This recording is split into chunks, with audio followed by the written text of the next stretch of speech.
C'est l'une des figures culturelles les plus prolifiques au Maroc. Il a d'abord suivi des études de droit avant de se lancer dans une carrière d'écrivain et de dramaturge. Lui, c'est Hicham Nesri. Donc, pour rentrer au vif et être direct, pourquoi vous avez choisi le cinéma comme carrière? Euh, pour moi, la première des choses, j'ai pas choisi le cinéma, c'est le cinéma qui m'a choisi, vraiment, très, très sincèrement. Quand j'étais jeune, en fait, j'ai toujours adoré dessiner, dans cet ordre-là, dessiner, écrire, regarder des films. Bien sûr, il y a la musique, etc. Quand on parle de film, on parle d'architecture, de musique, de peinture, de plein de choses. Et en fait, j'ai eu l'envie de raconter des histoires, tu vois, de faire du storytelling quand j'étais vraiment très jeune, à 14 ans, je pense, commence à dessiner, à fabriquer des choses et tout ça. Et c'était malheureusement un moment où au Maroc, il n'y avait pas d'école de cinéma. Donc c'était un peu particulier de dire aux gens, ouais, je veux faire des films et tout ça. Les seules personnes qui faisaient du cinéma, c'était des gens qui avaient fait des études à l'étranger, des gens, enfin, c'est notre génération, et cetera. Et donc, j'avais envie, en fait, d'apprendre vraiment à écrire parce que finalement, ce qu'on oublie parfois, c'est que le cinéma, c'est du storytelling. Le storytelling, c'est l'écriture. C'est vraiment, il faut écrire des choses pour pouvoir les fabriquer, les faire. Et moi, j'ai passé beaucoup de temps, presque 10 ans, 15 ans, en fait, à apprendre, à lire beaucoup de livres, un maximum de livres, à regarder un maximum de films, à faire des analyses, à travailler dans mon coin, à construire un monde personnel qui est propre à moi, avant de commencer à dire, OK, je vais aller faire un film et tout ça. Ça, c'était avant. C'est-à-dire, maintenant, si j'étais jeune maintenant, je pense que ça aurait été beaucoup plus facile. J'aurais pris mon téléphone et j'aurais fait des courts-métrages. Tous les jours, jusqu'au moment où il y aura quelque chose qui va naître de ça, de cette pratique-là. Moi, j'étais dans l'autre sens. J'étais plus quelqu'un qui a beaucoup travaillé son intériorité, c'est-à-dire voilà, mon imaginaire, mes références, ce qui me plaisait, ce qui me plaisait pas, pourquoi ça me plaisait, etc. J'aimais pas forcément le cinéma marocain, c'est-à-dire je trouve que c'était un peu fake, un peu faux. Majoritairement, l'idée c'est, bien sûr, quand on est jeune, on est un peu prétentieux, donc voilà, j'ai pas envie de faire ce genre de film. Et donc pendant très longtemps, j'ai commencé à faire ça, à écrire sur le cinéma, c'est-à-dire, je me rappelle une période entre mes 16 ans jusqu'à mes 22 ans, chaque fois que je regardais un film, j'écrivais 2 pages dessus que j'aimais pas, et cetera. Donc c'était un exercice de compréhension, d'analyse, de décryptage, et puis, créatif aussi parce qu'il fallait pas dire: «Ouais, l'histoire, c'est ça». Non, il fallait éviter ça. L'histoire, c'était 2 lignes et après il fallait trouver un angle d'attaque pour dire pourquoi ce film m'a parlé ou m'a pas parlé, pourquoi ce détail était important, et cetera. Et du coup, c'était une sorte d'école du cinéma qui personnelle. C'est-à-dire moi et moi-même, j'étais en train d'étudier le cinéma à travers ça, bien sûr à travers les livres. Il fallait lire un maximum de livres sur l'écriture de scénario, par exemple, sur la philosophie, sur l'anthropologie, par exemple, Joseph Campbell et tous ces écrits-là qui sont très importants pour comprendre en fait comment raconter une histoire et comment éviter les facilités. Quand on regarde un film, j'ai pas besoin que ça soit prédigéré. J'ai pas besoin que ce soit du McDonald's, facile à digérer, manger, mais finalement, c'est pas bon pour la santé. C'est pas bon pour la santé mentale. C'est pas, ça n'apporte rien. Ça veut pas dire qu'il faut pas voir des films comme ça. Ça veut dire qu'il faut voir plein de types de cinématographie. Et puis en fait, ceux qui restent avec nous, qui deviennent des souvenirs personnels, c'est des films qui nous ont perturbés, qui nous ont questionnés, qui nous ont poussés, qu'on n'a pas forcément compris à 100%, etc. Et qu'en fait, pour faire ça, on est quand même, moi en tout cas, le problème, les problèmes que j'ai eu quand j'étais jeune, c'est-à-dire il y a presque 25 ans, hein, c'est-à-dire il y a longtemps, quand j'avais 18 ans, et cetera, c'est que les gens voudront que tu fasses des choses rassurantes, rassurer. Comme pour les parents, en fait, on a envie de les rassurer. Voilà, on va faire ça, c'est rassurant, on va faire comme tout le monde, c'est rassurant. Or, en art, toutes les formes d'art, en fait, il ne faut pas chercher à rassurer, il faut chercher à questionner. Là, ça devient intéressant. Pourquoi? Parce qu'en fait, on pousse les gens dans les limites de leur conception. C'est-à-dire la plupart des gens, ils sont paresseux. Pas parce qu'ils veulent être paresseux, parce qu'ils ne sont pas challengés. C'est-à-dire on comprend l'effort physique, courir, jouer au foot, grimper, ça on le comprend. Mais en fait, le cerveau aussi doit fonctionner de cette manière-là. Si on ne le challenge pas, il s'endort.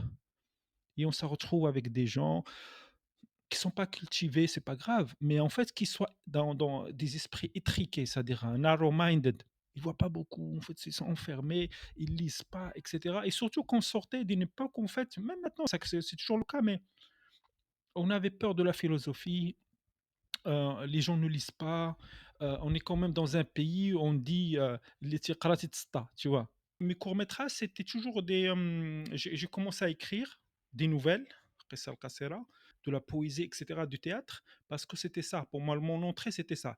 J'ai refusé de travailler comme assistant, heu, comme stagiaire et tout ça, j'ai refusé. Même quand il y avait pas d'école de cinéma, je voulais pas apprendre le métier. Pour moi, ça n'a jamais été un métier jusqu'à maintenant. C'est pas un métier, c'est une passion que j'essaie de vivre et puis voilà. On avance parce que on est passionné par les choses. On n'est pas C'est pas un truc fatigant, c'est pas un truc crevant, je peux faire ce que je veux. Je Justement, vous avez parlé de vos ouvrages. Vous avez fait du théâtre, de la bande dessinée, du cinéma, Ouais. et par récemment des Arab Life Matter Mmh. et Punk Fitna. Cette productivité, d'où vient cette productivité, cette inspiration? Vous êtes un artiste transversal qui touche à plusieurs domaines, à plusieurs disciplines. En fait, tout le monde me dit ça, me dit: «Oui, vous faites de la BD». Non, je sais dessiner. C'est un talent. Je peux écrire, c'est un autre talent. Je peux faire un film, c'est un autre talent. Mais en fait, quand on revient à l'origine, ce que je racontais, ce que je voulais raconter des histoires. C'est du storytelling, c'est tout. Pour moi, une idée peut être écrite comme un roman, comme une pièce de théâtre, peut être dessinée ou peut être fabriquée en film ou même en podcast, quand je faisais Bissara Overdose ou Nos voisines Fatwa, on était les premiers, hein, on était les premiers en 2017 à faire un truc pour se foutre de la gueule de tout le monde, pour faire de l'ironie. Sauf que maintenant, ce que je regarde sur TikTok, et moi je ne suis pas sur TikTok, c'est devenu vrai. C'est-à-dire les gens le font pour de vrai. Alors que nous, il y a 7 ans, c'est-à-dire là, nos vaselines Fatwa, c'est 2015, c'était il y a 10 ans. Bissara Overdose, c'était un C'est peu. presque les premières capsules sur Oui, Internet. oui. Non, premier, je sais pas, mais en fait, nous, on le faisait avec l'ironie, c'est-à-dire avec l'intelligence de la conscience. Je fais ça parce que j'ai une idée. Pour moi, c'est l'idée qui me guide. C'est-à-dire, je dis, tiens, c'est intéressant l'écriture d'Internet. Moi, j'appelais ça l'écriture d'Internet. C'est de là où sorti aussi mon deuxième film qui s'appelle C'est eux les chiens, qui est tourné avec un côté très youtubien, très machin. C'était en 2013 pour raconter le printemps arabe et tout ça. Et en fait, c'était une période où je faisais cette recherche-là. C'est-à-dire, là, on revient à ce que je disais au départ. Chaque objet, chaque forme artistique doit répondre à un besoin de recherche, de dialectique. C'est-à-dire, on est en train de dire, OK, comment faire un film différent? À chaque fois, c'est la question, c'est ça. C'est-à-dire, je sais que ça ne va pas me renier, ça va me ressembler d'une manière ou d'une autre. Mais à chaque fois, je dis, tiens, c'est quoi la modernité que c'était en 2013? Maintenant, je suis en train d'écrire un autre film qui va aussi répondre à ça. Comment faire un truc qui soit dans l'air du temps, dans le zeitgeist, mais en même temps qui dise des choses fortes? Et on donne l'impression que c'est facile à faire. Parce que c'est ça qui est marrant, c'est on donne l'impression que c'est facile. Voilà, on va tourner avec machin, on va faire nos vaselines fatwa ou Bessara Overdose, tout le monde va penser que c'est facile à faire. Or, c'est pas facile, parce que c'est l'accumulation de 15 ans d'expérience en tant que réalisateur, en tant qu'écrivain, en tant que directeur d'acteur, en tant que monteur, en tant que plein de choses. Et après, ça devient facile parce que on sent pas l'effort. Tout le monde ne fait pas ce qu'il faut. Fait un peu. On s'organise, on essaye de faire semblant. Et ça, c'est intéressant parce que ça montre beaucoup d'humanité. Après, il y a des gens qui vont dire ouais, c'est hypocrite, c'est ceci ou cela. Mais moi, je préfère dire que c'est l'humain qui s'exprime. On dit des choses et parfois on n'a pas la courage ou la force mentale ou la morale pour le faire, pour l'exécuter. Et du coup, ça crée le décalage qui peut énerver les gens. Moi, je trouve que c'est ça la matière la plus intéressante pour faire du cinéma, le décalage entre la doxa, entre l'idéologie et puis la pratique. Tu vois, c'est comme le code de la route. Le code de la route est fait pour organiser le transport, le stationnement, tout, mais en fait, on a l'impression que personne ne le connaît. À Casa, surtout, quand on voit comment les gens conduisent, où ils se garent, qu'est-ce qu'ils font, tu te dis en fait que, ouais, manque fin, tu vois, c'est personne ne comprend personne. Quand tu regardes comment ça marche les ronds-points, les gens se regardent entre eux pour savoir qui va passer. Personne ne sait qu'il a le droit. Et ça, je trouve ça beau, c'est-à-dire de l'anarchie. Est-ce que justement le rôle d'un artiste, est-ce que c'est de faire déranger? Est-ce que l'art c'est une nécessité sociale? Mhm. C'est comme si un sociologue qui essaie de critiquer la société mais d'une façon un peu artistique. Vous avez déjà publié, enfin, élaboré la pièce de théâtre Arab Lives Matter. Mhm. Vous étiez aussi l'un des 50 cinéastes qui ont élaboré un appel pour cesser le feu à Gaza, je crois. Mhm. Est-ce qu'un artiste doit aussi avoir cette capacité humaine, avoir des causes humaines pour les Mmh. défendre. Moi, je pense, plus que ça, moi, je ne suis pas un activiste. C'est-à-dire, je ne mon intérêt dans la vie, c'est pas de dire: «Ah, je suis pour ça, contre ça». Par contre, mon approche personnelle, parce que je suis allergique aux foules, je suis allergique au rassemblement. Je ne fais partie d'aucune chambre, d'aucun syndicat, rien. Parce que, on passe beaucoup de temps à tourner en rond. Or, en tant qu'artiste, je suis plus efficace. C'est-à-dire, je peux faire un film, un livre qui s'appelle Arab Lives Matter, qui répond au génocide de Gaza, mais que ça soit une œuvre artistique, ni pour ni contre. C'est pas un artiste, je suis pas un journaliste pour écrire un article, dénoncer, machin et tout ça. Je trouve que les livres restent. Dans 10 ans, dans 20 ans, on va dire, tiens, ça a été écrit à un moment donné où ça répondait à Black Lives Matter, mais en même temps, ça répondait à une période où on tournait la tête parce qu'il y avait un génocide. Donc, il faut réagir à ça. C'est-à-dire, c'est très important. Historiquement, l'histoire ne nous pardonnera jamais notre manque de courage. Très important ça. Pourquoi? Je donne un exemple très simple. Moi, j'ai grandi dans les années j'étais enfant dans les années 80-90. La télévision démarrait tard, tout était censuré. C'était un peu compliqué d'accéder aux œuvres artistiques, et cetera. Ça ne m'a pas empêché d'aller passer des journées dans les cafés pour regarder des VHS, qui passaient des VHS, comme c'était l'équivalent de cinéma ou de Netflix, de ce qu'on veut. Et ça m'a permis à la fois d'être avec les gens, mais de regarder des films qui sont pas forcément de grands films, des séries Z, séries B, parfois même des films érotiques, c'était très drôle, hein, en tant qu'enfant de regarder ça. Mais en même temps, ça m'a permis de comprendre la société. C'est quoi qui intéresse les gens? Qu'est-ce qu'ils fuient? Parce que l'art est parfois pris pour une distraction, pas pour de la matière pour réfléchir. Et moi, j'ai toujours pensé que si je regarde les années 80, par exemple, je me dis que Nasser Riwan, son fondateur, sont importants. Parce qu'ils ont dit des choses. À un moment, c'était compliqué. Politiquement, ils ont parlé. C'était la voix du peuple, entre guillemets. Ils sont démagogiques, c'est-à-dire de manière artistique, ils ont dit, il y en a marre, ils ont dit des choses dures qui expriment l'âme, l'esprit d'une nation. Un écrivain comme Mohamed Khairdi, c'est la même chose. Et quand je regarde que bah, il y avait d'autres, des milliers d'autres personnes qui pouvaient dire des choses, témoigner d'une vérité, dire des choses fortes, etc. Mais il n'y avait pas. Parce ils étaient dans le flow, ils étaient avec le système, ou là ils avaient peur, ou là ceci ou cela, et l'histoire ne pardonne pas. C'est dans ce sens-là. C'est-à-dire, maintenant, si je parle des années 80, je parlais de Nasser Rewan et de Mohamed Khairuddin, et presque c'est tout, hein. Moi, ça m'intéresse pas ni d'être politicien. Je parle jamais de politique. Je n'écris jamais rien sur Instagram, Facebook, machin, pour dire ah, je dénonce. Je m'en fous. J'encaisse.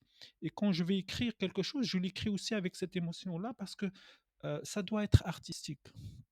Ça doit être quelque chose qui est plus compliqué que quelqu'un qui s'énerve pour X ou pour Y. Et c'est important parce que ça marque plus les temps, parce que ça montre à quel point. Parce qu'un post sur Instagram, Facebook, on peut l'effacer, on peut le faire disparaître. Un livre, non, on ne peut pas le faire effacer. On peut obliger personne. Ça m'attire parfois des ennuis, des problèmes, mais c'est pas grave parce que j'essaie d'être honnête et sincère dans mes sentiments, mais en même temps, je ne réagis pas à l'actualité. Je suis pas là pour dire ceci, cela, ni pour donner en fait. Je suis pas un gourou, ça m'intéresse pas que les gens soient d'accord avec moi. Je m'en fous en fait. Je fais mes œuvres et je passe à autre chose. Et pour répondre à ta question de manière très simple, pour moi en fait, écrire un livre ou faire un film, c'est la même chose. Même écrire un livre, c'est plus important. Pourquoi? Parce que tout le monde va regarder un film. C'est facile. Un film, enfin, le dernier, Maroki Hara, il est passé sur Netflix, tout le monde l'a regardé, il aime, il déteste, c'est leur problème, mais en tout cas, c'est un film dur. Harsh, Har, tu vois, c'est ça le titre. Maroki Hara, c'est presque. Comme elle dit satire qui fait, qui fait en fait passer des messages d'une façon très intelligente en fait. Oui, oui. Non, non, mais l'idée, c'est d'être dans la subtilité, parce que l'idée, c'est pas de dire on est contre, on est pour. Non, on peut parler du féminisme de manière différente, amusée, ironique, parce que ce que parfois on ne voit pas dans nos œuvres, qu'on peut pas voir à la télé, qu'on peut pas voir dans les journaux, qu'on peut pas voir à la radio, c'est notre intelligence en tant que peuple. Notre intelligence n'est pas une intelligence naturelle, normale. C'est-à-dire, un Français ne comprendra jamais l'intelligence marocaine, le génie marocain, parce qu'on arrive à se débrouiller. Parce que si on regarde les sociétés, les gens ils ont survécu par l'espoir. En étant drôles, en étant machin, Yamat al-Bsri, Yamat al-Idrab, Yamat Hada, ils ont créé des manières d'être dans l'espoir ironique, d'être dans Comme dit Léo Ferré, واحد le chanteur سميتو Léo Ferré, il a dit واحد la phrase que je trouve toujours très forte, c'est: «Le désespoir est une forme supérieure de la critique».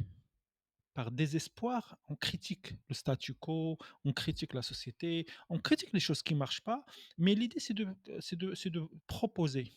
Voilà, on peut faire mieux, on peut faire ça. Et moi j'ai toujours été, interpellé par les gens que mes œuvres effrayent, qui خافوا. Ah putain, c'est un peu, de quoi tu parles? Attention, ceci et la preuve c'est que film comme Rocky Hara qui est pour moi un film très gentil, il a été interdit au moins de 16 ans. Ce dernier film, Moroccan, Girl, Moroccan Hara, était sur Netflix. Mmh. Vous étiez aussi le premier Marocain d'avoir travaillé avec Netflix, avec la série Sidi Valentin. Mmh. Vous êtes aussi très présent sur la scène internationale, aussi sur la Mmh. scène régionale dans les festivals, Mmh. à savoir Berlin. Euh, Est-ce que vous pouvez donner une évaluation pour le cinéma marocain? Qu'est-ce qui nous manque? Je pense que on y va, on y va. C'est-à-dire il faut pas désespérer. Je pense que, hem, l'establishment, on va dire, l'institution, le CCM par exemple, le ministère, ils font ce qu'ils peuvent. C'est-à-dire il y a l'argent, il y a le financement et pour faire un type de cinéma, il faut probablement plus de courage.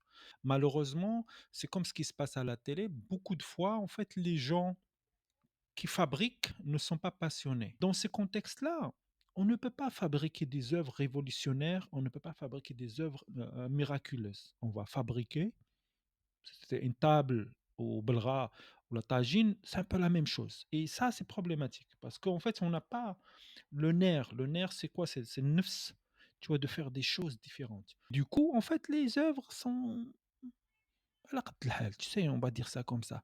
Ça c'est très problématique parce qu'en fait, il y a des gens qui ont envie de faire des choses pushy, outside the box et tout ça et rapidement ça devient problématique parce qu'il y aura toujours quelqu'un, tu dis: «Ouais, pourquoi tu fais des films élitistes?» On me l'a dit moi. «Élitistes, on comprend pas tout, les gens ne comprennent pas, tu vois? Mais en fait, tant qu'on n'a pas peur de ça, en tant qu'individu, on peut y aller, mais collectivement, en fait, ça marche pas comme ça. Il y a la plupart des gens, ils ont pas beaucoup de courage, hein, c'est-à-dire, il faut pas se tromper. La plupart des gens, لاعبين على التعادل, tu vois? Ils veulent juste le truc qui marche. Il y a tu sais, la plupart des gens veulent être réalisateurs, mais pas réaliser un film. Pourquoi? Parce que quand on est réalisateur, c'est un statut. C'est comme être fonctionnaire ou être flic ou être مُعلِّم. Mais à partir du moment où tu réalises un film et le film n'est pas bon, ça veut dire que tu n'es plus réalisateur, tu es rien. Beaucoup de gens craignent ça, tu vois. Il y a beaucoup d'écrivains, ils écrivent plein de livres, mais ils espèrent que personne ne va les lire parce qu'ils vont dire: «Attends, mais c'est pas une écriture ça, c'est de la merde».